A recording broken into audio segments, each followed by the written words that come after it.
ભણશે ગુજરાત, પરંતુ શિક્ષક વગર કેવી રીતે? આગળ વધશે ગુજરાત, પરંતુ પાયાના ઘડતર વગર કેવી રીતે? 274 શાળામાં માત્ર એક શિક્ષક, 10 શાળામાં શિક્ષકોની સંખ્યા શૂન્ય. શિક્ષણની આવી સ્થિતિ ગુજરાતના સૌથી મોટા જિલ્લા કચ્છમાં છે. તમે ખુદ વિચારી શકો છો કે જે શાળામાં 1 થી 8 ધોરણનું શિક્ષણ હોય ત્યાં માત્ર એક જ શિક્ષક શાળા પાસે હોય તો તે શાળામાં ભણતા વિદ્યાર્થીઓનું ઘડતર કેવી રીતે થઈ શકે? જો કે આ પ્રકારની સ્થિતિનું નિર્માણ એટલા માટે થયું છે કે જિલ્લા ફેરબદલીમાં 100 શિક્ષકો કચ્છમાંથી અન્ય જિલ્લામાં ગયા, જેની સામે માત્ર 3 શિક્ષકો અન્ય જિલ્લામાંથી બદલી કરાવી કચ્છમાં હાજર થયા છે. જ્યારે બીજી તરફ કચ્છમાં 1094 શિક્ષકોની પહેલેથી જ ઘટ છે.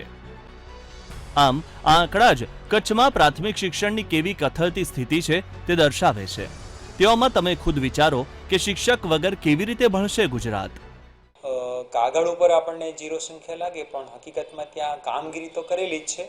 અને એ શાળાઓ 0 સંખ્યાવાળી બનવાનું કારણ એવું હોય કે ઘણી વખત જે વ્યક્તિ ત્યાં હાજર થયા હોય એ પછી 2 ત્યાં મિત્રો કામ કરતા હોય અને 50% મહેકમના કારણે એક વ્યક્તિ દાખલા તરીકે બદલી કરાવી અને પોતાના વતનમાં કે આંતરિક બદલીમાં બીજા તાલુકામાં ગયા હોય ત્યારે જે એક શિક્ષક ત્યાં છે એ પણ ઘણી વખત કોઈને કોઈ રીતે અનુકૂળ ના આવ્યું હોય અને રાજીનામું આપી અને એમને પોતાની શાળા છોડી દીધી હોય ત્યારે આવી 0 મહેકમ ધરાવતી શાળાઓનું સર્જન થતું હોય છે. કચ્છ જિલ્લામાં એવી 10 પ્રાથમિક શાળાઓ પણ આવેલી છે જ્યાં હાલની તકે એક પણ શિક્ષક નથી. હવે આ પ્રકારની શાળામાં બાળકોનું ઘડતર કેવી રીતે શક્ય છે?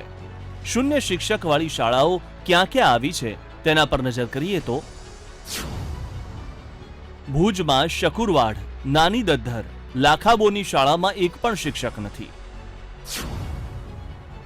લખપતમાં ધ્રાંગવાડ અને તેહરાની શાળામાં એક પણ શિક્ષક નથી. ભચાઉમાં સુખપરવાડી વિસ્તારની શાળામાં એક પણ શિક્ષક નથી. નખત્રાણાની માધાપર મંજલની શાળામાં એક પણ શિક્ષક નથી. અબડાસાની સાગીરાવાડ અને છસરાની શાળામાં એક પણ શિક્ષક નથી. તો મુન્દ્રાની ગેસપરા શાળામાં પણ એક પણ શિક્ષક નથી. આ આંકડા જિલ્લા શિક્ષણ અધિકારીએ આપેલા છે અને ખુદ ઉપજાવેલા નથી. જો કે આ મુદ્દે વિપક્ષે અનેક વખત શિક્ષણ વિભાગ અને સરકારને રજૂઆતો પણ કરી છે, છતાં શિક્ષકોની ભરતી થતી નથી. ભણશે ગુજરાત જેવા અનેકો નારાઓ દીધા છે, પણ જમીની હકીકત જોવા જાઓ તો એ સાવ અલગ છે. આજ કચ્છની વાત કરીએ તો એક શિક્ષકવાળી જે 102 શાળાઓ હતી એ વધીને 274 થઈ ગઈ છે. આ રીતે કઈ રીતે કચ્છની પ્રગતિ થશે એ એક બહુ મોટો પ્રશ્ન છે.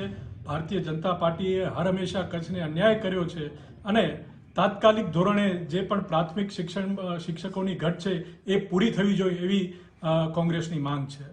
જ્યાં શિક્ષકોની જ ઘટ છે ત્યાં શિક્ષણનું સ્તર ઉપર કેવી રીતે આવી શકે?